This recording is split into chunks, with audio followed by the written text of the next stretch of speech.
What up, dope? I am Fontaine the Titan, and we're about to answer some burning questions about this Easter holiday thing, right? Everybody getting a Easter suits, getting ready to have that big feast coming up, all of that cool stuff, right?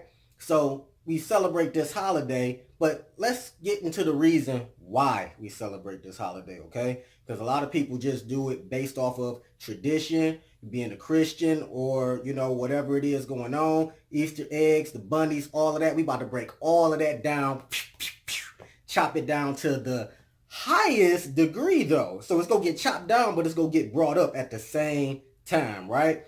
So let's get right into this thing, right? I got this book right here, big thick heavy book, the Illustrated Encyclopedia of World Mythology, a comprehensive A to Z of the myths and legends of ancient Greece, Rome, Egypt, Persia, India, China, and the Norse and Celtic lands, right? This is by Arthur Cotterell and Rachel Storm, right? So we gonna get into this in a little bit. But first, let's lay down some groundwork, okay? Because we can't just jump straight into this and give you something without you knowing the groundwork of the beginnings, okay? You got to know where everything start from, right? Because if you don't know where the beginning, you will end up in the end and not be confused, and I don't want that. About to break this down to the highest level, right? So I got some notes here, and the first thing we're going to do is we're going to get into some definitions, right? The reason we got to get into some definitions is because we got to know what these words mean. We got to know exactly what we're getting into, all right? So the first word I got for you is an allegory, all right? All of you probably know what it means, but let's just break it down real quick so that we can get a full context of what we're really talking about here, right? So got this definition from Webster's Online Dictionary, and it says an allegory is a noun, the expression by means of symbolic fictional figures and actions of truths or generalizations about human existence, right? Synonyms for this are parable, analogy, metaphor, symbol, emblem, story, tale, and myth, right? We about to get into this, right? All right, so it says the word allegory traces back to the Greek word allegorian, meaning to speak figuratively, right? So the fables and parables that many of us encounter in childhood and beyond are both kinds of allegories. In these, as in other allegories, characters often personify abstract concepts or types, and the action of the narrative usually stands for something not explicitly stated. So basically what they're saying is it's an underground meaning on something that's an allegory, right? So we all know this, right? So when we look at the Bible, a lot of times, especially Christians, they're told to take the Bible literally, right? However, the Bible is based in allegory. So there's a lot of astrology based on the human body, is based on a whole bunch of stuff that is really underlying the esoteric value of it, okay? That occult stuff. Don't be afraid of that word occult, that hidden stuff, right? So I'm not going to go through all of the Bible verses that I looked up that got the word allegory in it. And in some of the Bibles, they changed the word allegory into symbol or, some other objectation of the word, okay? But it says it in the Bible. If the Bible is saying it's an allegory, why don't you even believe what your Bible is saying? But we're not going to get into those. What I want to get into is the fact that everything is based off allegory. Everything is based off of mythology, right? So we got to look at the history of stuff, right? So one of the things that's based in mythology is our days of the week, right? Don't worry, we getting somewhere with this, right? Of course, we got Monday, which is Moon's Day, right? Makes sense. M-O-N, that's Monday. That's the Moon's Day, which is from the goddess Luna, right? So you wonder why everybody out here saying if you a lunatic or you going through your lunar cycle, that's what that's all about. Monday is based on the moon, right? Tuesday is Mars Day, the planet Mars. So every day of the week correlates to one of the celestial bodies that's in the sky. Tuesday is Mars, which is Tuesday, Tiu day. That's the god of war, which is also correlated to Aries, who is the god of war. And if you don't know, that's why a lot of wars are started on Tuesday, all right? If you don't remember, back on 9/11, right? 9/11 jumped off on a Tuesday morning when they blew up the towers and all of that. And I remember it specifically because I was going to Wayne State, had to catch the Iron Pimp all the way to school to find out that it wasn't no school that day, right? So I ended up catching the Iron Pimp all the way back home, cut on the news like, what is they talking about? Because a couple people told me in school I had no clue what was going on. And I'm like, oh, really? Wow, it's really going down. It's terrorist attacks, all of this stuff. Mind blown at the time. But that went down on the Tuesday. So they know what they doing when they be starting these wars and stuff. Everything correlates, right? So we got Wednesday, which is Woden's Day or Odin's Day, right? Which is also associated with the planet Mercury, okay? So we got Mercury, which is also Hermes, which is the messenger of the gods, right? We got Thursday, which of course we know is Thor's Day. And you see the what's that, the Marvel people got the Thor and everybody going to see the movie and we thinking that Thor is something that they kind of making up now. But that is some ancient God, goddess, deity stuff that's already embedded into our everyday life. And we don't even think about it. We just be like, all right, it's Thursday. I'm getting paid today. Or if you get, you know what I'm saying? Like some people get paid on Thursday. Some people get paid on Friday. But Thor is associated with the planet Jupiter, right? So let's move on to Friday. We got Friday, which is Freya's Day, right? And that's the goddess of love, which is associated with also the planet Venus, okay? And Venus also is the goddess of love within that own deity within itself, right? So we got, going from Friday, we go to Saturday. And of course, you know this, Saturday, Saturn's Day. So we got the planet Saturn, right? Which is Kronos, who is the father of Zeus, right? Then we go to Sunday. Sunday, the day of the sun, which is Helios, right? So, got all the way to Sunday. Sunday, the day of the sun. Helios means the sun, right? So, if you pick up your Holy Bible, which is called the Holy Bible, the Holy translates to Helios, right? We know that Helios means sun, which is one of the days of the week. Boom. So now we're getting somewhere. It's about to start coming together for you, right? So Helios means sun. Bible in Latin means biblios, right? Which translates to papers or books. So the Holy Bible literally means the sun book, like the sun in the sky. Exactly, right? So now you got to start putting everything together, because what you got to understand is these days of the week is nothing new. These been the days of the week since 6000 BC, at least from when I looked up back into the old ancient Babylonian days. That's why they all named after the gods. And back then they had the seven wandering stars, and they looked at the earth as it was a flat plane, and everything above them, you know, of the cosmos was what it was, right? So going from there, you have to understand that Jesus of the Bible is a representation of the Son, S-U-N. So they got him as the Son of God, S-O-N, and having him as being the same deity of God and all of that stuff, but it's the Son, S-U-N, right? But give me 1 second. We go break this down, because let me not get ahead of myself, right? So first thing you got to understand coming up next is what a pagan is, right? So I know you done heard the word pagan. These are those pagan guys. They worshiping pagan gods and pagan stuff and all of that. So let's break this down what a pagan is, right? According to Webster's online dictionary, a pagan is a person holding religious beliefs other than those of the main world religions. Pagan is derived from the Latin paganus, which was used to name those who practiced a religion other than Christianity, Judaism, or Islam, right? It says the word paganist originally meant a country dweller or civilian, right? So you got to understand how they just changed the meaning of a word. They didn't change the word from meaning country dweller or civilian to meaning somebody that's not down with the main religions, right?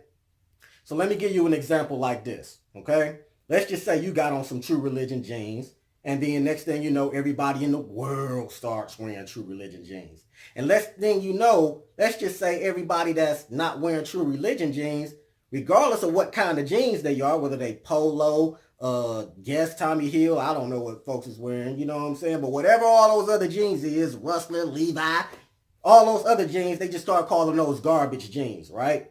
So we know the term garbage. We know what garbage means. Garbage means something that you literally throw away. It's trash. It's useless, right?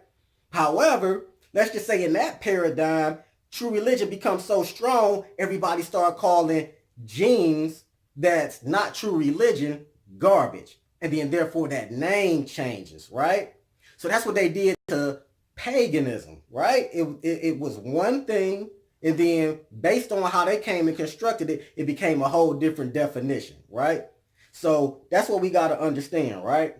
So let's get into the Council of Nicea, okay? Because what y'all got to understand about the Council of Nicea is this was the first meeting that they had in order to try to straighten everything out. There was a lot of confusion back then on how they was going to do the Jesus thing, right? Was he going to be the Son of God? Was he going to be God in the flesh? They didn't know how they was going to actually do it. And see, what you got to understand is back in the then they had the Crusades going on, okay? So we already went over the Crusades in the other video when I read out of the Ancient Future book, and we broke down the Crusades, read a little bit out of that. Forget which video it was. It's all right. Just go back and watch all of them, and you will catch up. But basically what they did with the Crusades was it was like get down or lay down in the name of Jesus. So everybody was like, all right, I don't want to die. I believe in this Jesus thing. I'll give up. But I'm going to still keep practicing my old stuff. Y'all can't stop me from practicing my old stuff. This is what we do. But if you ask me, I believe in Jesus because I don't want to die. So they got the Jesus thing almost in, but they can't stop the people from practicing their old stuff. So the leaders of the world got together to come up with a plan to fully infiltrate this Jesus thing, right? And so I got this information from the Britannica online, right? Britannica.com. And it says about the Council of Nicea in 325 AD. This was the first enumenical, which means promoting worldwide Christianity and unity. It was that first meeting in the ancient Nicea, is now called Iznik in Turkey. And this meeting was called by the Emperor Constantine I, who was an unbaptized catechumen, whatever. Anyway, basically what they saying is he wasn't baptized, so he was down with the Christianity thing, but he wasn't fully involved. That's what that means.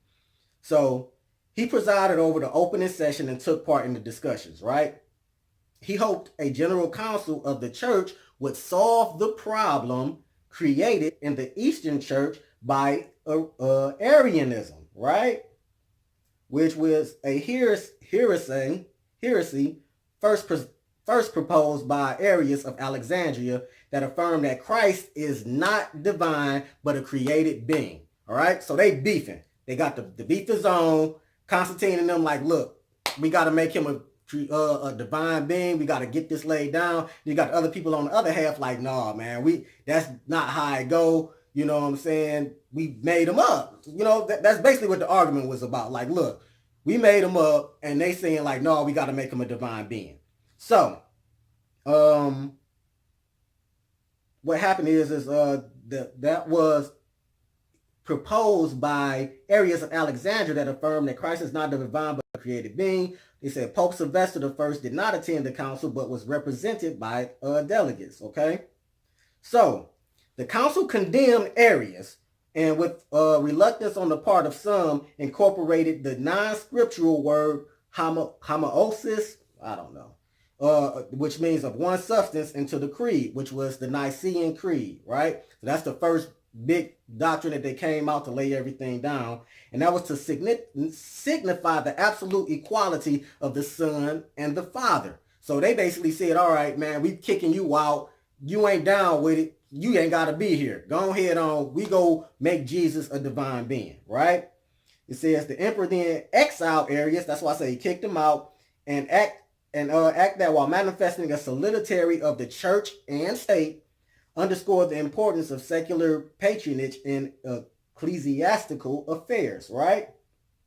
So it says the council also attempted to, but failed to establish a uniform date for Easter, right? So now we getting somewhere. Now it's about to get real heavy, right? It says the council also attempted but failed to establish a uniform date for Easter, but it issued decrees on many other matters. So they got a whole bunch of stuff straightened out, but the one things they couldn't figure out was how was we gonna do this Easter thing, right? So what you got to understand is that every year you looking at it, people don't know, like, when is Easter going to be? I don't know. When is Easter going to be? Is it March this year? Is it April this year? Well, I don't know. When is Easter? So what's happened was, in the ancient times, that particular day was always celebrated on the first Sunday after the first full moon, after the first day of spring. So now you're starting to see what's going on. See, they was basing their celebration of Easter already before Jesus even came around. Okay, so now they institute, nowadays they call it Resurrection Sunday and all of that cool stuff, and everybody come out and dress up, but ain't nobody even added up what was going on. They just going with the flow. But basically this had already been celebrated for thousands of years before Jesus even came into being. But like I say, they wanted to superimpose Jesus on every holiday that was already being celebrated, right? So let's take this a little bit deeper, right? Go on the etymology dictionary, and what the etymology is it's the breakdown of a word that's taking it back to its ancient roots, right? So what is Easter, right? So Easter is Old English from Easterdaic, right? From Eastre of Northumbrium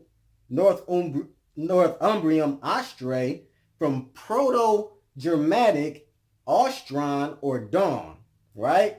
And they say it is also the name of the goddess of fertility and spring, perhaps originally of sunrise, whose feast was celebrated at the spring equinox, right? So they was already celebrating this. And the Easter egg didn't come out until about 1825. Wasn't no talk about the Easter bunny until about 1904. It says the paganish customs of Easter have seemed to grown popular since the 1900s. Before that, they were limited to German immigrants, okay? So what you got to understand about this whole Easter thing is that first it was already being celebrated based on the Egyptian goddess Easter, right? So, but before we get into that, let's rewind back. Let's rewind back, right? They superimposed Jesus on Easter, okay? Right? So if you didn't put it together, you got, of course, the Passover, which all of that is connected as well, but I'm not about to talk about the Passover, but we about to talk about the actual Easter, because what they got is, they tell you it's Good Friday, Jesus died for 3 days, rose on the third day, right? So how many days between Friday and Sunday? 1, 2. So it's not adding up. Even if you look at it, you're like, wait a minute, why is that not adding up? If Jesus died, wouldn't you know the exact day that he died? And wouldn't, if he rose on the third day, wouldn't it be 3 days in between, right? So that's where they flip you, right? See, you got to know about your Bible astrology at this point, okay? So what happens is that Jesus, based on the sun, the S-U-N, as I said, this is the sun book. Helios meaning the sun, holy equals to Helios, which equals the sun, Bible, which equals to Biblios, which means books or papers. So it's literally the sun book, right? So Jesus is the sun, not the S-O-N though, but the S-U-N. And you might say, all right, well, how you figure that all of that out as well? Well, you got to understand that Jesus himself, right, is followed by what? 1, 2, 3, 4, 5. I ain't got enough fingers. 12 disciples, right? So Jesus followed by 12 disciples, and the sun is followed by what? The 12 zodiacs in the sky. So that correlation within itself lets you know what it's all about, right? Jesus, when you see the picture of the Last Supper, right? And you got Jesus in the middle, that's the sun with the 6 zodiacs or the 6 disciples on each side. And what the zodiacs actually really represent is, that's why they call it disciples, right? Because the root word of disciple is discipline, okay? So really, those 12 zodiacs, you're supposed to be disciplining those as opposed to letting those pull you all around and do all the stuff that you think you're doing because you a Leo and you think you're a leader, or you a Scorpio and you say you a freak, or whatever it is. You're supposed to be in control over your zodiac and ruling over that instead of letting that rule you. You see what I'm saying? Because the other correlation is you are the sun within yourself, right? As above, so below, as within, so without. But we'll get into all of that a little bit later in maybe another video breaking all of that down. I want to get back into why there isn't 3 days from the resurrection, right? Where did these 3 days go? Did they just vanish? Did they just disappear? Did they just eliminate the whole 3-day process in real life and just say, all right, it's going to be Friday to Sunday, that's 2 days, ain't nobody going to notice? Yeah, kind of. See, what they did was they flipped it. They put Jesus' birth, right? December the 25th, okay? So what you got to understand is the winter solstice is December the 22nd, right? So on December the 22nd, the sun is at its lowest point, okay? It's at its lowest point and it appears not to move for 3 days, okay? That's from the 22nd to the 25th. 25 minus 22 is what? It's 3. There goes your 3 days. But it gets a little bit deeper, okay? Because the sun in the sky, right, appears to not move for 3 days.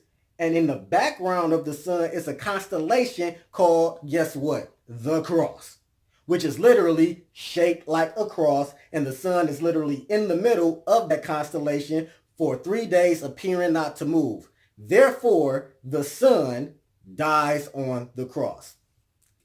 Simple. You get it now, right? Makes totally good sense now that you have an understanding of the astrology of Jesus, okay? So what happens is we don't really understand astrology from a viewpoint of the ancients. Keep in mind, all of this stuff they knew thousands and thousands of years ago, okay?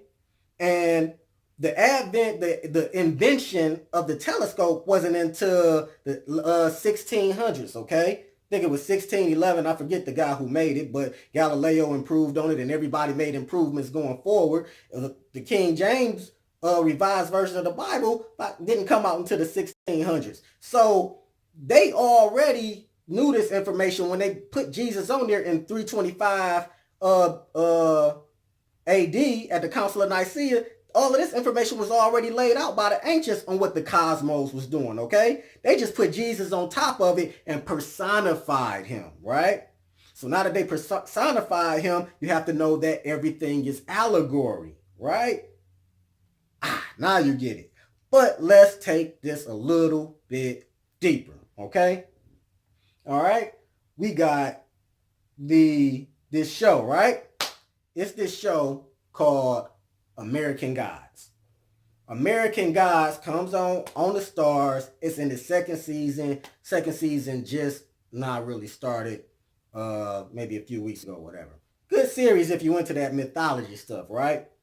But I'm not trying to give away and get no spoilers on the show or whatever. What I want to do is break down this particular part of the show. So what the show is really about is it's a character named Shadow Moon. You're still trying to figure out who he is. And they got all of these gods of old, right? So the gods of old are losing their power, to say the least, because nobody is praying to them anymore, right? Everybody is all about the new gods. Who are the new gods? The new gods are technology, media, and whatnot. So the whole thing breaks down into, look, if y'all want to survive being the old gods, y'all got to come get with us and we'll take care of you, right? That's what the new gods are saying, right? We'll take care of you. Just come on, convert to us. We'll give you a little spot and people will still mess with you a little bit, but they going to have to do it through us, through the media and technology and all of that stuff, right? So Of course, the old guy's like, no, we want our own stuff, right? So on the last episode of the first season, okay, they go to Easter's house, right? So we just broke down, a little bit about Easter. We go get into that in a little bit in a second, right? So they go to Easter's house, and at Easter's house, there's like 1,000 Jesus characters running around. Why? Why is there 1,000 Jesus characters running around? Because everybody has their own conception of what Jesus is as an actual person, right? So you got to check the show out so you can get a concept of what's really going on and how they put the truth in your movies, in your television shows. They put the truth right in front of you, but you just got to be cognitive enough and have enough information to piece it together and what they're really trying to tell you. Okay? So on the show, the goddess Easter, she happy or whatever because she getting to celebrate her day, but she celebrating her day through Jesus, and the old guys to go to try to get Easter on her side and say, hey, leave Jesus alone, come back with us, you need your own holiday back, you shouldn't have to be up under him, and it's really, really dope. It's also funny if you know the occult side of the game, right? But going back into, this Easter thing, right? So tell you who Easter really is, right? And I'm going to read through this real quick, right? Easter, the goddess of love and fertility, was a fearsome, often violent deity, sometimes known as the Lady of Battles, the Babylonian form of the Sumerian goddess Inanna, right? So even Easter god is where she came from. So all the gods come from somebody else, right? It's just a big old chain. All the Roman gods got it from the Greeks. The Greeks got it from the Egyptians and Kemet. And they don't know whether Kemet came first or Sumerian came first, but all of it came down to Sumerian and Kemet. And so all the Greek gods and Roman gods and Celtic and Norse gods, all of that is a derived from the original source of Egyptian and Sumerian knowledge, right? But let me continue, right? It says she was the guardian spirit of life and the creator of wisdom. Her symbol was the 8-pointed star. Although she had countless lovers, she usually treated them cruelly, right? She cold-blooded. Listen to this. It says, one momentous occasion, Easter descended to the underground realm of her sisters, Erishkigal, if I'm saying it right. However, Erishkigal accused her sister, who subsequently died. Cursed her sister, who subsequently died. I'm sorry. It says, as a result of Easter's death, the earth became unfertile, and neither birds nor beasts nor human beings made it. Ea, the water god, eventually managed to save Easter by using his magic incantations, but Erishkigal demanded she be given someone in her sister's stead. It was finally decided that Tammuz, her husband, should replace her for 6 months of each year. Uruk, or Eric, Easter's holy city, was called the town of the sacred courtesans, for prostitution formed part of her cult, and she protected harlots. Like, this is dope. This is wild. This is what Easter was all about. All about prostitution. All about getting it off, right? He said she was the protector of the harlots as well as the alehouses. The personification of the planet Venus, Easter was sometimes believed to be the daughter of the moon god Sin, sometimes of the sky god Anu, right? And I'm not about to read through Ayana's part because it basically says the same thing, but just a couple of more details about what happened when they went into underworld and all of that stuff, right? So what you got to understand is all of this is mythology. But what these mythologies are talking about is really yourself, right? Every deity that they had back in the day, right? See, in the Bible they say don't worship no gods except for me, and let everything be, all up under one thing, right? Everything up under Jesus, okay? All right. Well, when you put everything up under Jesus, you got to understand. And this is based on the Council of Nicea, 325 AD, when they made the decision to make Jesus what it was, right? So if you think Jesus was still a literal person that walked around the earth or a God that walked on the earth, Jesus is just like these. All thousands of these. It's a whole book from everything. He's just like one of those. However, the allegory, the esoteric knowledge that lies behind Jesus is what you need to value, right? It's a reason why he died at the age of 33, because it's 33 vertebrae in your spine, right? The 33rd vertebrae in your spine goes right up under your pineal gland, and that's opening you up to your higher consciousness, right? It's a whole bunch of little stuff like that in the Bible that you got to put together in order to really understand who you are as a person, deity, whatever you feel like you are, walking around this realm that we call Earth, or what planet, or whatever you want to call it. You know, everybody got their own conception of what this is. However, the point is that when they made up Jesus, that became an energy for them to use to control people.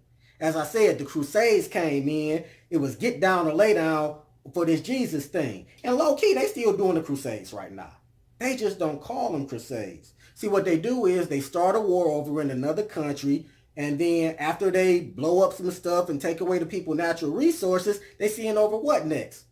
The missionaries. And then the missionaries come through and they tell everybody, hey, it's going to be all right. We got this guy named Jesus, and you just got to pray to him, and y'all about to get food and water and all that good stuff. So then after they get the people thinking that a Jesus go come through and save them, what do? They bring in all the helicopters and all of that cool stuff with the water and the food, and they tell them next, all right, now we got to build churches because y'all got to thank Jesus for this. And then boom, they got them. Y'all wondering why all these Africans out here is Christians. This is what they doing to them, right? And they did the same thing to us. Back in the day in America, they did the same thing all across the world. This is what they do. So if you have control over somebody's conception of God, then you have control of them. See, what happens is that you got to get your own conception of God back for yourself, however you want to define it. But nobody should be defining it for you, because at the end of the day, all of this is based in mythology, right? Because I'm not even going to get into the whole Jesus and Satan thing down the devil for you, and you're going to be like, oh man, this is what it's really all about. Exactly. Everything is based on this old ancient mythologies. I recommend everybody who interested in this stuff, go get you a book like this. It got everything in there. You ain't got to get this specific one. Go get you anyone that just got everything in there. Start reading about it. Start getting an understanding of what these mythologies are, so that you can start putting it together and correlate what they're really doing in real life, right? Because all they're doing in real life is playing out the stories of old right in our face. And they got us thinking that it's fantasy, but actually they're doing it for real. And they're using these energies, right? Because what you got to understand about all of these thousands and thousands of deities that are in here is that they represent energy, right? So they represent war, they represent peace, they represent prosperity. And anytime that you wanted to get a certain energy within yourself, you would embody that deity, right? That was created. These deities were created to be part of the law of correspondence, as above, so below, as within, so without. So you use the energy to correspond back within yourself, right? Not that this God is over you, but you are the creator of these gods. These are man-made things in order to be able to correspond energy. Once they found out that this is how energy is corresponded, they used Jesus in order for everybody to believe in this Jesus guy. And now you're giving the church your money. You're going to church every Sunday. And all of that energy, they sucking it up. The Roman Catholic Church, your Presbyterians, your Baptists, all of that stuff ain't nothing but a big conglomeration of energy that's going directly to the people that created it, right? So when you start learning about energy and vibrations, then it takes it to a whole nother level, because all of the energy is within you. You don't have to get that energy out to anybody else, right? So with that being said, happy Easter, everybody. Enjoy your feast. Enjoy everything that you're going to do, because guess what? This was being celebrated anyway, regardless of whether they was going to do anything with Jesus or not.